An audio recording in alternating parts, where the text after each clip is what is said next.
Hello, my name is Caleb Posey, and this is our MADM project for the Quantitative Methods for Business course. As you can see, we have raw data here of over about 600 records, and what this is it is showing city data for multiple cities across the United States, showing both population, estimated average travel time to work, crime, health, median age of people who live there, temperature, mean housing, the most common occupation, or the percentage of occupations that are computer and mathematical occupations. Now, when you look at this raw data, you might ask, well, what is the purpose of this data? And the purpose that we have come up with is to create a business that allows both new or prospective students and established businesses to help kind of decide where they need to establish a business and also where students need to move to. So what we've done is we've taken, the most important things when you're looking for a house. We've taken, crime, health, even weather, and as well as the amount of jobs that are in that region for, MIS or IS students. And we've tried to compile that and create a data set that will allow students the best shot at finding a job and allow employers the best shot at finding the best candidates. By taking this data, we went through and reduced any redundant data. Honestly, within this data set, we haven't really had any redundant values. While we have multiple attributes and there may be some values that are the same, they're really not redundant data. Each number has its own significance. Hi guys, I'm Robert Barker, and so I'll be discussing satisficing and dominance. So basically, for satisficing, we wanted to eliminate all cities with a population under 30,000 because we just figured that those cities just wouldn't have IS jobs. And for dominance, basically we wanted to condense all of the records to eliminate all the dominated attributes. And we condensed over 600 rows of records to about 233 of the remaining cities that are available.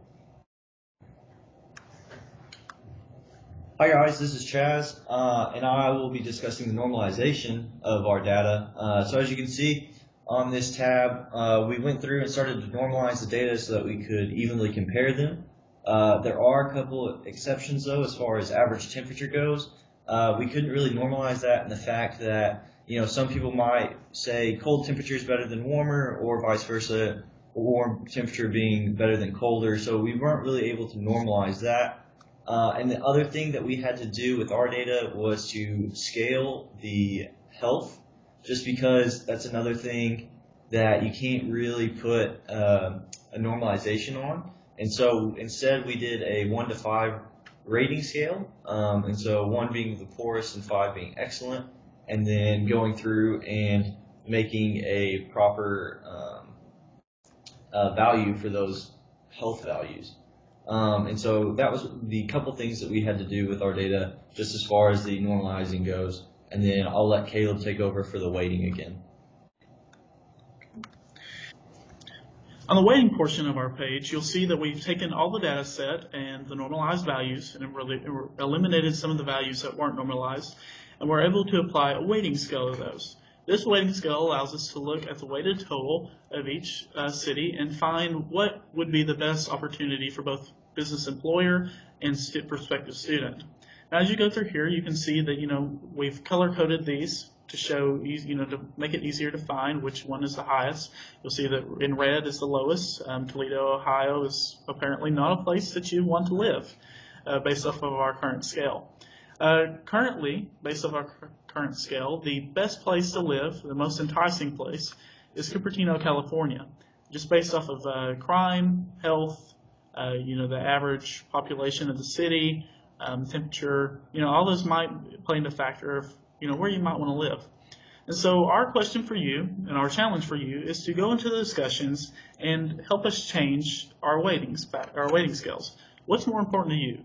Is lower crime more important than a low travel time?